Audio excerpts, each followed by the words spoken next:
7h21, l'édito éco, Dimitri Pavlenko. Avec vous, Olivier Babot. Bonjour Olivier. Bonjour Dimitri, bonjour à tous. Voilà, Bonjour. vous êtes le nouveau monsieur économie d'Europe 1. Vous partagerez le fauteuil avec Agnès Verdier-Molinier qui sera avec nous un jour sur deux, le mardi et le jeudi, vous le lundi et le mercredi. Vous nous parlez ce matin, Olivier, pour votre premier édito de la saison, de cette France paradoxale que vous avez pu observer pendant les Jeux Olympiques. Racontez-nous. Oui, Dimitri, je voulais revenir ce matin sur les Jeux Olympiques et les leçons qu'on peut en tirer.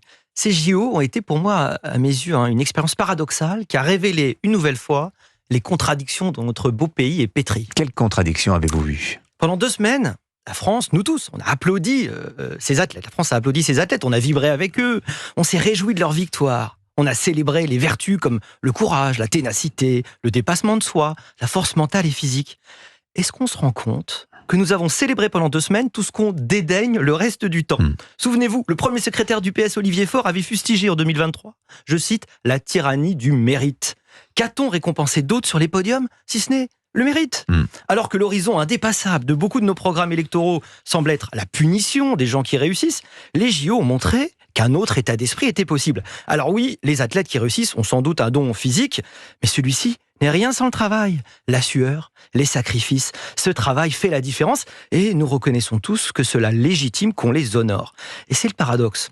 Les Français peuvent être des supporters formidables pour célébrer la performance, l'abnégation, la résilience pendant les JO et rêver de nivellement par le bas le reste du temps.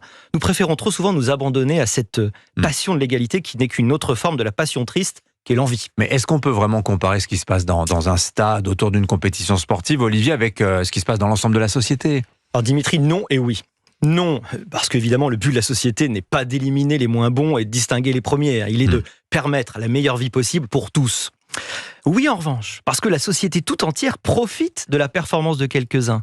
Un pays prospère grâce à la somme des intelligences et de l'énergie qui s'y déploie. Un pays prospère parce qu'il ne croit pas au déterminisme, pense qu'il peut dépasser ses limites. Alors, situs, altus, fortus, le plus vite, plus haut, plus fort, la devise des Jeux, elle est aussi belle si on en fait la métaphore d'un projet collectif de progrès partagé. Alors, demandons-nous donc, en matière économique, quand rendons-nous hommage à nos créateurs, à ceux qui osent, à ceux qui entreprennent et innovent, à ceux qui créent des emplois, font rayonner la France dans le monde?